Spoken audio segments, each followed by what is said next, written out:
This podcast is presented by Regions Bank. You're chasing your goals, and it's up to you how you want to get there. Let Regions Bank coach you with financial tips that fit your everyday grind. Visit regions.com/next-step to learn more. Regions, member FDIC.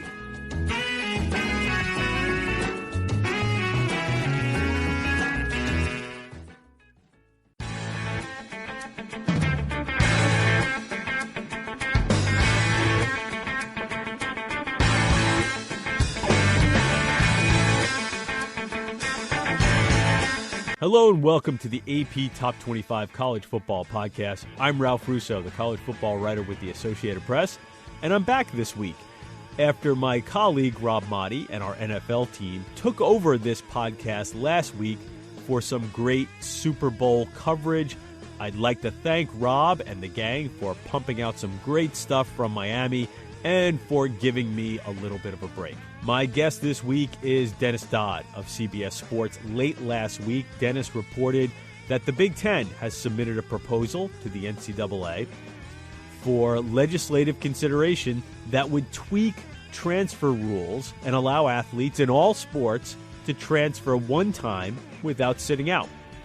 We'll talk to Dennis about where that could be headed and what prompted the Big Ten ADs to push for a move that not so long ago would have been considered radical, and one that will probably have many of the coaches in their own league cringing. Plus, is the early signing period working in college football, and is there a way to create more parity at the top of the sport when most of the blue chip players are signing with the same small group of schools? Thanks for listening to the AP Top 25 College Football Podcast. You can find us on Westwood One Podcast, Apple Podcast, and just about anywhere you get your podcast. Please subscribe, and if so inclined, give us a good review. It helps college football fans find us, and it helps us find more college football fans. And away we go. Joining me on the podcast this week is my good friend Dennis Dodd from CBS Sports, who had a nice little scoop last week concerning the world of transfers in college football. Dennis, thanks so much for joining me from the metro area of the defending of the Super Bowl champion, the reigning Super Bowl champions. You actually live in Kansas. I live in Kansas. I do know that Kansas City Chiefs are in Missouri and just across the state line, but it is it's a great time to be alive in the metro area, yeah. Well, I also know you're not necessarily a Chiefs fan, but that's okay. I'm sure you can still enjoy the revelry and everything that went on with Pat Mahomes there.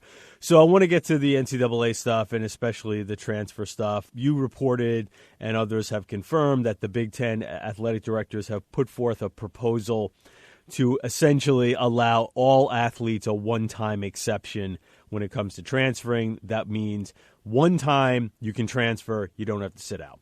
That exists in a whole bunch of NCAA sports. It does not exist in the most prominent sports: football, basketball, both men's and women's, hockey, and baseball. There might be one other I'm missing in there. First of all, I got to tell you, I wasn't shocked. It was great reporting by you. I wasn't shocked that it finally is going this direction. I think it's been sort of trending this way. Why are we here, and what do you think? Well, let's just start with, like, how did we get here? How did we get to the point where now something that seemed untenable not very long ago now is being proposed? I wasn't shocked like you. I think the surprise came that it came from such a powerful entity as the Big Ten. And the explanation, the way it's kind of explained to me, was there's a sense of fairness. You know, if we don't do this now, then we're going to have it foisted upon us in the term of the lawsuit. But you referenced it up top. You're right. There are 5 schools or 5 sports that really inexplicably have to sit out, and 20, I think the other 20 don't. And those are the so-called Olympic sports, country club sports, what have you. So there's a little bit of a racial component to it. The men's and women's basketball and football together are made up of 55% minorities. And so that was a consideration. But I think it's just enlightenment on the part of the Big Ten. And I think everybody else eventually that this is just the right thing to do. You can't say it is true that players that stay in one institution their whole careers fare better than those who transfer. Okay, then why are those other 20 sports allowed to transfer once in their career? So that argument makes less sense. So I think it's coming. And then the next discussion is, what does it look like, when the screaming memes of football and basketball get a hold of it? They're the coaches I'm talking about. They're just going to have to change. It's something else on their plate for those millions of dollars in salary. So I don't have much sympathy for them. As one AD in the Big Ten put it, just recruit better players, do a better job of evaluating. And that's really where their heads are at now. Yeah, and make sure the players that you do evaluate, make sure you're treating them right. Yep. Listen, it's still going to come down to playing time, but that's to a certain degree, it's a coach problem, right? I mean, that second or third stringer that you love to have around because it provides depth, well, tough. Like, you're not going to be able, you're going to have to either figure out a way to make sure that everybody knows that you have open competition and that people have a fair chance to play. But the fact of the matter is, you might not be able to stockpile on your roster, a 3 and a 4-star or a 5-star that has to wait around an extra year or two to play. Yeah, and we're already seeing it. Look, this Tate Martell is, was going to transfer anyway from Ohio State because he wanted to go play somewhere. And that point being that schools like Ohio State, the big ones, Clemson, won't have a problem. Everybody's winning, everybody's fine. Those who don't get playing time will go elsewhere. This just streamlines the process. And, the likes of Tom Mars, who's made a nice little side living representing these kids that want transfer waiver appeals, is fully in support of it. It would put him, basically out of business. There'd be very few, I think, second-time transfer waiver appeals, and they would probably be granted because in that case, the situation would be pretty dire, I would think. Let's talk about. He's in favor of it. Yeah. Yeah. Let's talk about that for a second, because this is really a response to the waiver situation. At least, I think it's pretty obvious that we got here a few years back. The NCAA created the portal.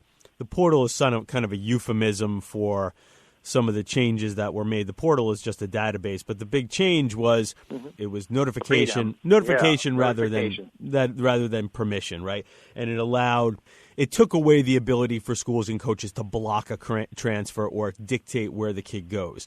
They had toyed with the idea of doing something like this, or maybe just eliminating the exception for all sports and telling every athlete, no, everybody has to sit out now, just to make it uniform across the board.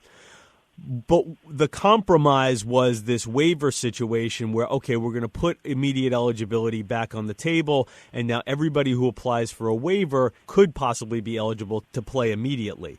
Well, that created an expectation that now everybody gets their waiver, which is not the case. No. The percentage of the waiver hits really hasn't gone up, but it seems that way. But it also pits students against other, like, you have this situation where, like, now people look at Justin Fields and say, why did he get hit one and I didn't get one? And that's a bad situation, because you never want to put the athletes in a bad light. And that's sort of what the waiver situation has come to. And I think that you went back to exactly what they were trying to eliminate, which is bad headlines. Exactly. The waiver situation was always there, but it would always, you could always transfer waiver appeal, and the numbers are basically constant. About 65% of the waiver appeals are granted because there's sort of extraordinary conditions. There are two problems. One, as you mentioned, the transfer portal removed the permission by the coaches in the school, so that created an issue. And number two, the transfer waiver appeal process, the deciding of it, was mysterious and not transparent on its face. So you wouldn't know why somebody got it and somebody didn't, when it looked like a slam dunk in either direction. So it sort of eliminates that. And if the coaches want to complain about it, they're really at the heart of why this has all changed. I keep I keep a paragraph in every story I write about this at the bottom. Bill Snyder at Iowa State blocked I think he was a backup defensive back or wide backup receiver, I think, yeah. Out of spite because the kid had lashed out on social media or something. Just drew up a list of 35 schools he couldn't go to. Well, that's outrageous.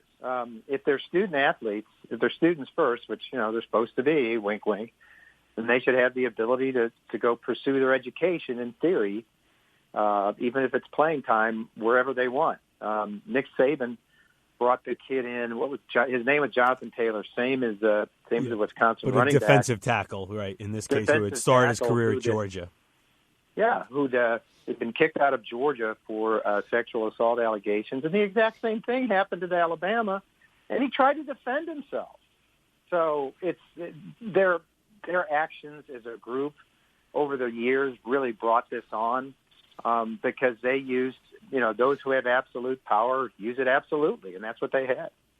Yeah, and so now you get to the point where I think it seems like the one thing that was I heard when I was at the NCAA convention from talking to a few people in NIL, name, image, and likeness obviously dominated that convention, but in talking to a few people at that convention about transfers, and even beforehand, you kept hearing the same refrain, which was consistency, consistency, consistency. We just want consistency across the board. And ultimately, right, I mean, the only way you get consistency is to create a rule where everybody is treated the same. Right. And look, if and when this is enacted, there'll be some bumps in the road, but it'll eventually be smoothed out where we're not even talking about it. I think one concern is, but, you have to live with it, is, the rich getting richer and the group of 5 players being, snatched from from that division. But it's happening now. Players will still, if they break out at that level, will want to go to a better program. But again, it's happening now. And I think we're beyond the point of the group of 5 schools, achieving any kind of parity, whether it's financial, physical, recruiting, or anything else. But, that's another issue that's going to have to be dealt with. They're either going to have to, exist on that plane where they are really playing for table scraps, or, the Power 5 just breaks away. Maybe that's another podcast, but it will exacerbate that situation. Let's get into that just a little bit, because you mentioned group of 5. But I would also say that it's even starting to bleed. I'll give you the perfect example. I think what you're also starting to see is the separation within the Power 5 of the true haves and the we have because we happen to get lucky and be in this conference. Now, there's a whole bunch of examples of that as far as off the field, but I'll take an on the field example. Look at Jamie Newman at Wake Forest. Again, a 3-star recruit who I don't think anybody realized was this good. He breaks out under Dave Clawson, has a year and a half of really top-level play, and then he bounces to go to Georgia. Now, why? Because he realizes, hey, listen, Wake's great, but the best we're ever going to do here is maybe we catch lightning in a bottle and get to the Orange Bowl. I want to play for a national championship. I want to play with a bunch of 5-star players, because that also makes me look great when I move on to the next level. So I think you're even seeing it to a certain degree within the haves and have-nots, where a player might break out at a developmental program like Wake Forest and then decide, you know what, I'm going to go play for Georgia and try to win a national title next year. I totally agree. I think that's happened to the point that even within that, there's a super division now of schools that can even compete for a championship. I mean, in 6 years, only 11 teams have even been in the playoff. And that group of schools isn't going to expand very much in the next 6 years. We know who's played for a championship. Maybe the Pac-12 gets a team back in there, but those schools have the most money. They have the most resources. And yes, even within the Power 5, I mean, there are schools that play just to get into a bowl, and schools like Alabama where Nick Saban says we need to play 12 Power 5s a year. Well, that's not realistic, but they could do that and succeed. Broadening that out just a little bit, the idea that there's this super group of maybe 5 to 10 schools that really has a chance. Because you talk about schools that made the playoff. I think you said 11 have made the playoff. Yeah. This leads back to playoff expansion, but before we get there, you can aspire to be a playoff team because, maybe things work out for you the way it worked out for Michigan State a few years back where they pull that big upset against a really great Ohio State team. That's the one game they really needed to win. Everything else sort of, they win the miracle punt game at Michigan. You get into the playoff, but in reality, you have no chance of really winning the playoff because then you get exposed by teams that are playing at a very different level. So there's an area there where we're right. Maybe a Pac-12 team can slide in. Hey, listen, Utah almost pulled it off this year before they got exposed to a certain degree in the Pac-12 championship game. But so it's who can get in the playoff, and I think that's a relatively small group. But the much smaller group is who can really win the national championship, and that seems to be a group of maybe 5-6 teams, and almost all of them are in the SEC or the Southeast. Right, exactly. Clemson has played in 5 of the 6. Oklahoma had just been in all 5, didn't get in this past season. To the point that Oklahoma, which has won, 5 straight Big 12 titles, been in 3 straight playoffs, most titles consecutively, I think, of anybody since maybe since the Big 6 days back in the 1950s with Oklahoma. And what is their what is our perception of them? Continues, can't play any defense, can't win the big one, just a one-trick pony, and that's one hell of a program. But you even put them in that 5 or 6 we're talking about, even though they seem to be in the playoffs every year. It's Clemson, it's Alabama. I think LSU's going to be there now on a consistent basis, although we know for the moment they've lost a lot. But I think they've proven they can reload and stay competitive. And even within that SEC West, I haven't seen, and maybe I'm wrong, I haven't seen the SEC West this competitive in a while with the addition of Leach and Lane. They're gonna tweak some noses. They're gonna knock somebody off. They're gonna hurt people's seasons, and everything that comes with that, with competing in that league. So, yeah, I agree. And what are the ramifications of that? I don't know if an 18 playoff, except for giving an opportunity to Memphis, which will quickly be knocked off in a quarterfinal, does much about that. Well, but it also gives an opportunity for Oklahoma to continually get in, and for the Pac-12 to continually get in, and for the idea behind that. I wrote a column about this, and again, it was more of it wasn't a strong take by me, but it was like, hey, if we're looking for parity, maybe expansion kind of creates that because right now what's happening with the Pac-12 is clearly people are recruiting against the Pac-12 saying, listen, you're not going to play in the playoff. If you're a great player, and teams are going into California, these southern teams and teams in the Midwest and Ohio State are going into California and Pac-12 footprint and saying, you want to play in the playoff? You can't stay here. You have to come play with us. So at least if you have an expanded playoff, if you're the Big 12 and the Pac-12 and maybe to a certain degree the ACC, though obviously it's not hurting Clemson, you can say, listen, if you want to play in the playoff, you can come here. We will be in the playoff. Now, eventually, you might get, over years of that, you might get exposed to find out, well, you really can't win the national championship. But that maybe could help level things off a little bit. And again, I don't know if this is a huge problem, Dennis, because it's always sort of been a select group of teams that win the national championship. It just seems like it's smaller and more condensed and in one part of the country now. It's just been defined in a different way where, the Pac-12 is now, it's really, I don't want to say irrelevant, but it's on every level. The network's a failure. Recruiting, this year, I'm going to write a story at some point about, I've never seen people reach across the country like Clemson and Alabama have to get not only players on the West Coast, but the best players on the West Coast. And they're telling them exactly what you just said. Do you want to play for a championship or not? Out of USC's backyard, DJ Ugalele, and please forgive me for the pronunciation, it's the next great one, quarterback from St. John Bosco in Southern California at Clemson. Bryce Young may start this year at Alabama, certainly going to be in the mix. I just don't remember a time when it was like that. And that has to have a net negative effect on the Pac-12 because those players aren't there. They're succeeding at other schools and keeping the Pac-12 schools out of it. So I think I think it's significant, whether it's just as simple as, hey, maybe one day Larry Scott loses his job. But, I don't know if anybody can help that situation right now. They just got to win games to the point that, if you include conference champions in an 18 playoff, that solves the problem.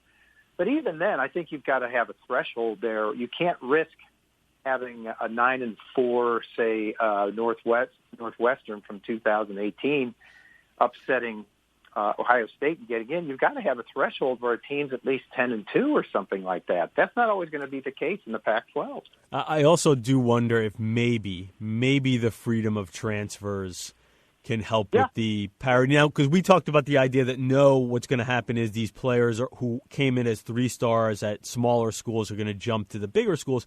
But I also do wonder how much it might thin out some of and move some talent around when the kid who's a 4-star at Alabama shows up and after his sophomore year still hasn't really played much because he's kind of waiting his turn. If that kid, or maybe after the freshman year, goes, you know what? Maybe I'm better off getting more reps at another place. Maybe. I'm not necessarily sure. I think that there's probably more of a chance it works the other way and you have kids transfer up. But I do wonder how much it might redistribute some talent that clusters. And we're recording this a day before signing day. So one of the things I hope to write about in the next 24 hours is this idea that, again, this clustering of the 4 and 5 stars, they're really only going to a handful of schools, and that maybe they do that on signing day, but the more freedom to transfer redistributes them a year or two after. Now, that might be Pollyannish on my part, but I do wonder if that could be a result of what happens when they change the transfer rules. Maybe, but even then, those 4 stars are going to go places with winning programs. And I wouldn't call UCLA or USC winning programs right now, even though they may be above 500. To the point that USC is the flagship program of not only the Pac-12 but of the West Coast. And I plan to write about this at some point too. I love Clay Helton to death, but the situation is almost untenable now, whether you like him or not. What are they, 50th in 50 or below? I think they were. I think as of this morning, they were right outside the top 60. I think they were just about to break into the top 60. Yeah. Boosters have just thrown up their hands and walked away with their money. And, I guess Mike Bone at USC bought himself some time by not doing anything. But, how much is that going to hurt them? How much is it going to hurt them if, in fact, Carol Folt, the new president, has put the nix on Urban Meyer? Love him or hate him, he's a known commodity in the coaching world. And the reports are that she says no Urban Meyer, assuming he's interested, which I think he would be at USC. So that's going down a rabbit hole, but I think legitimate stuff to think about in this discussion. Before we take a quick break, I want to go back to the beginning of the discussion, the transfers, because I do want to seal one thing up. As far as you know, what is the timeline on that legislation? Going back to, again, we're talking about a one-time exception.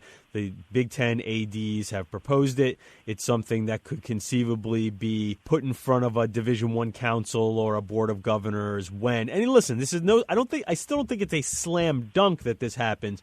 But my instinct, and from talking to folks who I think this makes sense at this point. So I'm wondering, A, what is your instinct? Do you think it'll pass? And B, what would be sort of a timetable for when it would? Well, I just checked. It is not on the legislative calendar for April. So the next time, and that bears mentioning because NIL will be. We're going to get those recommendations from the working group and supposedly ready for January at the convention. So the next time it would be considered is January 2021. And implementation, fastest track would be 2021. But I would think there'd have to be some sort of phase-in. I'm not sure of that, but there was, I think, with the transfer portal when it came online in October of 2018. This isn't exactly emergency legislation because if you're considering it, you're going to kind of stiff-arm any lawsuits that may be being thought about. So I would say earliest 2021. Okay, so we're going to take a quick break here in the AP Top 25 College Football Podcast. I'm talking with Dennis Dodd from CBS. We'll come back and talk a little signing day stuff, not necessarily where recruits are going, but more of we're a couple of years into this early signing period and how it's working out. You're listening to the AP Top 25 College Football Podcast.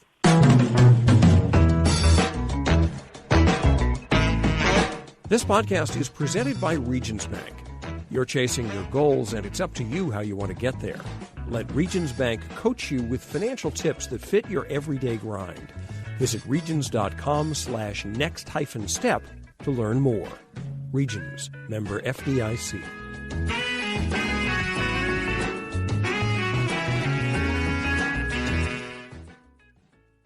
And we're back on the AP Top 25 College Football Podcast. I'm talking with Dennis Dodd from CBS.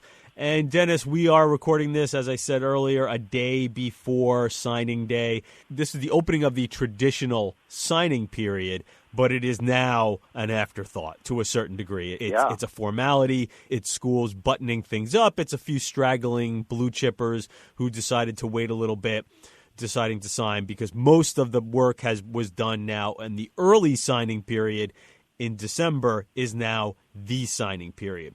So from you talking to ADs, talking to coaches, just your own personal observations, how is this working out?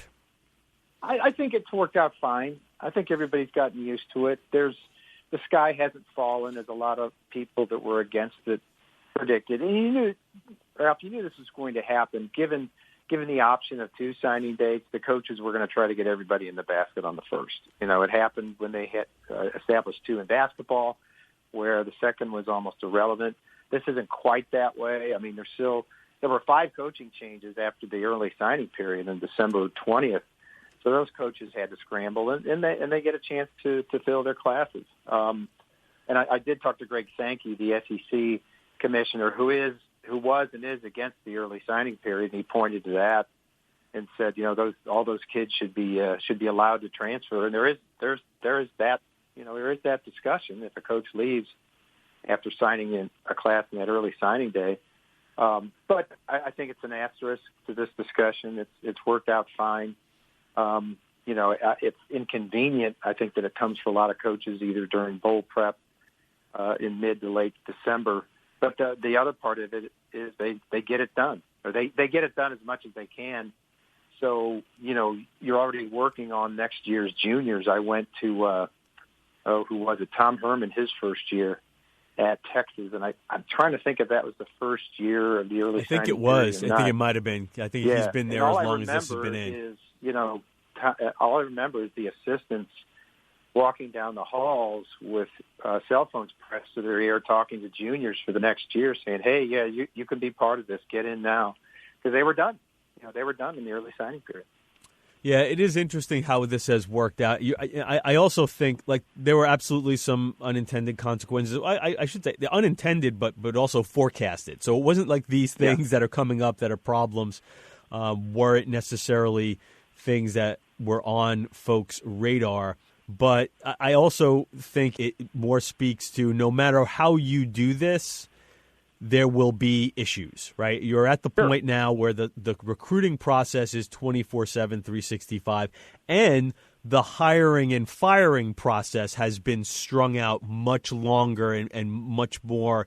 It's a never-ending sort of silly season cycle. So the fact that those two things have now sort of become expansive, right? The recruiting process has become expansive. It's a year-round thing. And the hiring process, to a certain degree, has become more expansive and larger than ever before.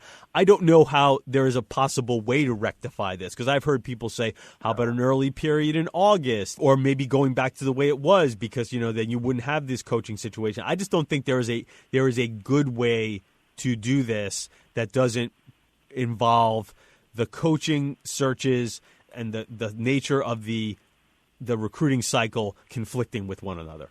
Yeah, and a silly hype where you've got guys pulling out bullpups from underneath the table to say they're committing to Georgia. Trying the hat dance, I call it, but they have multiple hats and they put one on. That's still going on. I will say this, though, it has been mitigated a bit because signing day comes in like Christmas season, I think less people pay attention. Before that whole January, early February was just a hype train and a false hype train mostly for all these kids. And I know myself, I don't sit there and watch people commit on TV anymore because I've got better things to do. And maybe it's just being older and knowing that half these guys aren't going to start when they get to the school, according to the statistics. Yeah, that is such an interesting thing too. It's simply because of when it is. I think what happened before, because the signing day was in February, you had no college football for about a month or so, maybe a little less than that, but about a month or so. And the Super Bowl had just been played, so it was just a nice dead week where all of this could happen, and it could. I don't know if it would take over the general sports news cycle, because signing day is still something that is a little niche. But it would take over a big chunk of the sports news cycle if for no reason other than there was nothing else going on. And you're right, in December there is college football stuff going on. There's bowl games being prepared for, and even some of them about to be played. But it just in life in general, in sports in general, there's NFL games being played. There's just a lot more going on. So now that there's so little of the stuff still needs to be done in early February, it's dead, but there isn't this big hole that it's going to fill where, we'll just focus on that. Yeah, and even then, the early signing day, you get, Clemson's number one for now. In a way, it adds suspense to it that drags out until early February, but there's no closure to it. And maybe that's good, maybe that's bad. But and again, we'll see the same names at the top this week, like we always do. And the way I put that is, I did a story on it a few years ago where I kind of researched it. It really only matters that you're in the top 10. It really only benefits those teams that are in the top 10. Maybe that's a circular argument. Well, you're in the top 10 because you play football well. But, when you move up from 27th to 20th, it's, that's nice news for the alums. But it only the best teams get the best players, I guess, is what I'm going to No, but that is true. There's marginal, like if you're a consistent top 5 recruiting team, that's significant. If you're a consistent top 10, that's significant. If you sort of jockey between 15 and 25, like I don't know how significant that is, because you often see, to a perfect example, Nebraska has sort of mostly jockeyed between about 25 and 15 for most of the past decade or so, generally recruits better than Wisconsin and Iowa, but Wisconsin and Iowa have outperformed Nebraska significantly over that time, which just sort of makes it say like it's good. Like I definitely want to recruit better than not. I want to be high up in these rankings, but at a certain point, the margin of return is pretty minimal. Yeah, and even I hate to bring up USC again, but a lot of it is a function of the amount of scholarships you have to give. I've been reminded of that every year. If you've got 25 to give, you're going to have a better chance if you get a halfway decent class of being ranked higher by 24/7 or whoever than somebody who had 16. And you go, I guess that makes sense. But, you've got more chances to get more talent in there. And that's what's happening a little bit to USC. They're not recruiting well. I'm not going to say that, but they've only got a fraction to give this year. And I don't think, I want to say this, but don't hold me to it, I don't know if they have any 4 stars in their class right now. Yeah, I think they managed to add a couple in the last in the last little bit of here to knock it up a little bit. But yeah, part of it is a lot of linemen, and I think that holds your grade back, and a lot of no quarterbacks, I think, until recently, and also a relatively small class, which also, the other thing, and I don't know if you had a chance to read, The Athletic went back and graded the class from 5 years ago, and they've sort of made this a tradition now. They've got the manpower to go back and sort of re-rank all these classes. One of the things that I think, and I think I made reference to this in another article, the simple retention is something I think that we underrate. I think Texas had a class under Charlie Strong that was like a top 5 class, and then you sort of go back and go, wow, like why isn't Texas any good if they had this top 5 class under Charlie Strong? Well, about a third of the class, like, just left. Like these kids just never, like I think that's an underrated thing that we tend not to evaluate. Simple retention is really hard. Yeah, if you get half your class to start, that's huge. In their careers, if at some point in their careers they start, because you've got academics, you've got retention, you've got transfers, you've got injuries, you've got guys that just don't pan out, that are on the roster for one reason or another. But if you go, 5 years is a hell of a long time. You go back and grade those classes, and those that do it the best, they've got those guys that after 5 years are in the NFL or getting close to being in the NFL by that point. But that keeps coming back to me. I was told once, if you get half the guys in your class to be started, that's a huge hit rate. Okay, so last thing for you before I let you go, Dennis, and that is, again, we may mention the fact that you live in Kansas, so you are just a stone's throw away from the the Super Bowl champion, national champion. Yeah, Kansas City Chiefs. I want to ask you this because somebody asked me this when I was having my Super Bowl party, because I'm the football expert in my Super Bowl party in Brooklyn, and that is, where did Pat Mahomes go to school, and was he good? and because my wife knows a little football, so she's around me, so she hears me talk about who wins the Heisman and who are the big stars, and she understands like who are the big time programs in college football. So if I say Patrick Mahomes, she knows that, okay, that name doesn't sound familiar, and I say Texas Tech, she goes, well, that's not a team that wins a lot of championships. No. So where did this guy come from? So what I'll ask you is, when you were watching Mahomes in college, did you think he could be this? No, certainly not like this. I mean, right. in the Big 12, he was well known because of the Texas Tech offense. Puts up a lot of points, and Cliff Kingsbury and everything else. And he had one, I think, notable shootout between him and Baker, where I think both teams scored in the 60s. But look, all you have to do is look at his draft position. It was considered a reach, and I would say maybe a huge reach for the Chiefs to trade up to number 10 to get him. So if you just take that as a fact, even then, I don't know if anybody thought he could be what he could be. He played 3 years, started for 2 at Texas Tech, went to one bowl game and lost it. And a lot of that has to do with coaching and the players around him. But he was in a system that suited him, that, it just hit with Andy Reid, who's a fantastic play caller. We all know that now. At a time when the NFL was changing, and Andy Reid and his coaches and the general manager, there's the famous line, Brett Veach, before they drafted him, and it's still out there, and he doesn't back down. He said, this guy's the best player I've ever seen. Yeah. And you didn't hear it till this year, but he apparently did say that when they were drafting him. And even Andy Reid's eyebrows went up. Okay, we're going to see. And he's really, really good. But no, just because in the Big 12, there's always a lot of good quarterbacks. And, he was very good, but Texas Tech wasn't winning at a high level. And Oklahoma with Baker was a better story. Baker had been at Texas Tech and flourished at Oklahoma.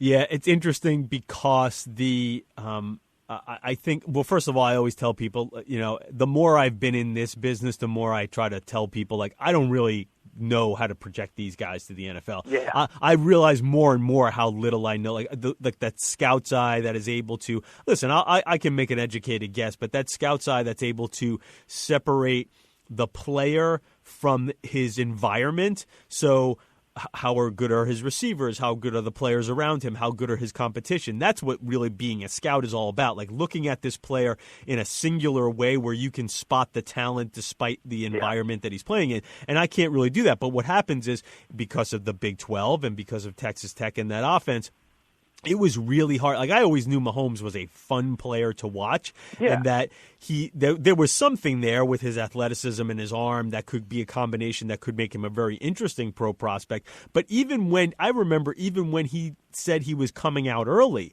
it raised my eyebrows to think like, oh, wow, that's interesting. Like, well, he's a really good player, but like, I don't know if that's going to really work out for him. So I think, again, the way we watch games, it was hard to separate the player from the environment to make you realize, oh my gosh, this really is a special player. He is different from all these other Big 12 quarterbacks. He is much different from the Greers and all the other guys in the big, and all the other kids who have gone through Texas Tech, right? The Cliff Kingsburys and the Graham Harrells and all these great players who went there, who were great college players who put up massive numbers. It was just hard for, I think, a lot of us to see what he could become because, again, the environment that he was playing in was geared towards his success.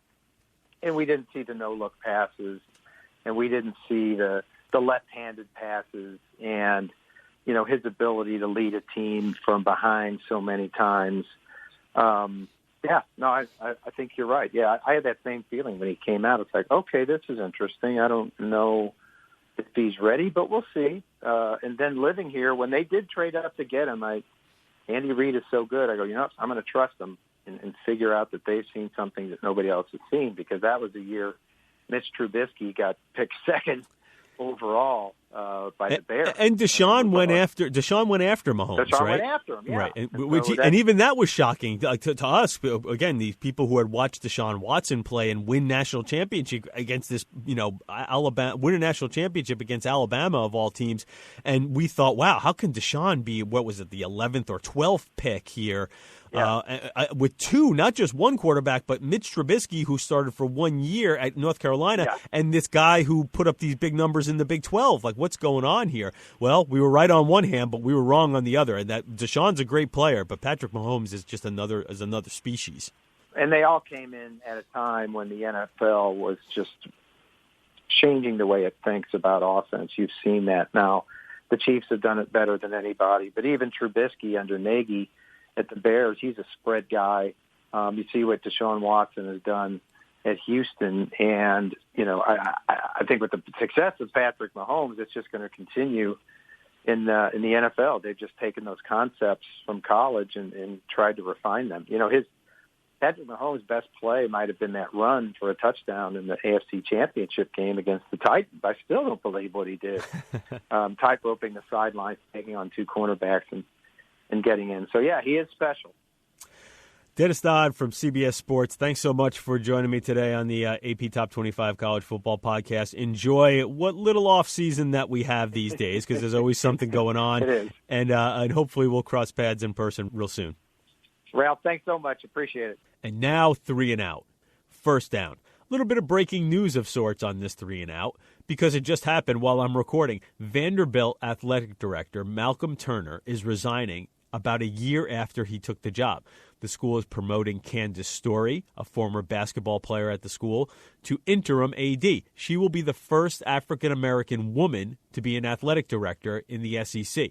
Story has a loaded resume in college athletic administration and seems eminently qualified for the opportunity. The problem, of course, is the opportunity she is being handed is a difficult undertaking. Vanderbilt's athletic department has struggled to keep up with the SEC in football forever, but it has been able to compete at a high level in other sports like basketball and baseball.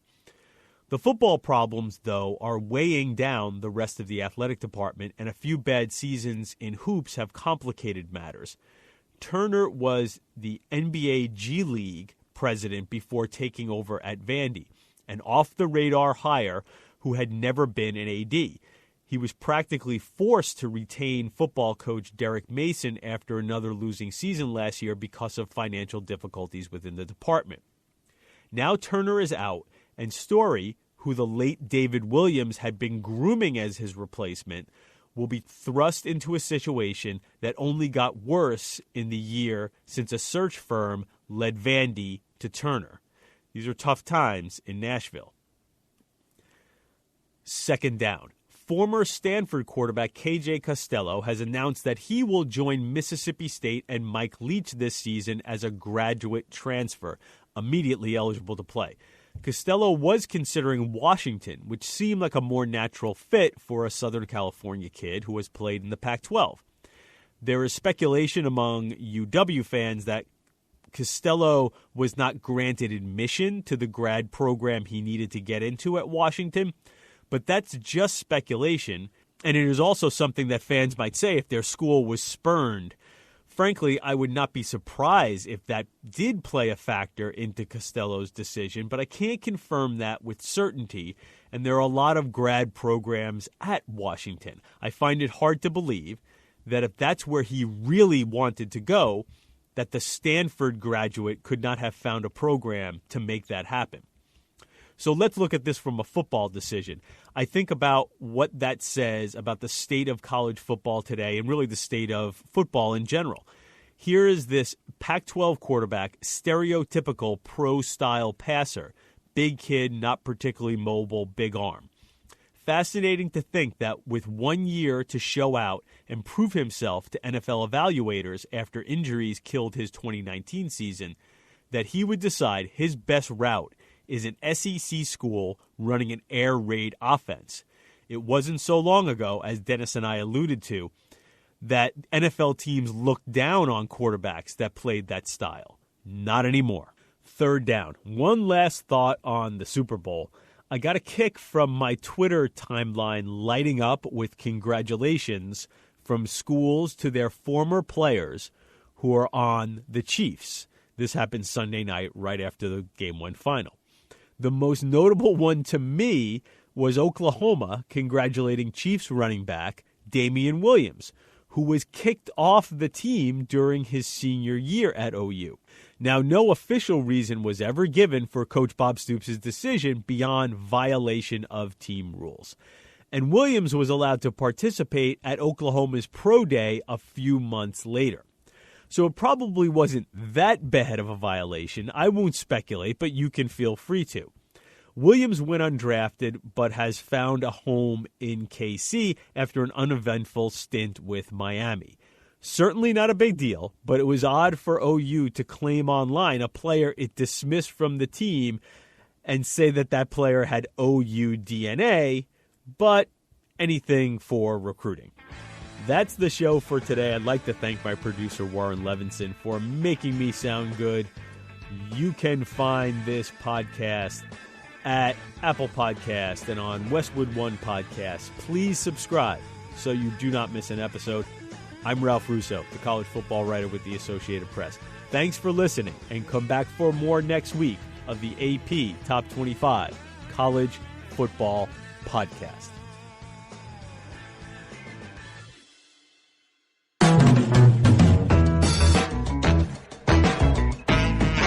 This podcast is presented by Regions Bank. You're chasing your goals, and it's up to you how you want to get there. Let Regions Bank coach you with financial tips that fit your everyday grind. Visit regions.com/next-step to learn more. Regions, member FDIC.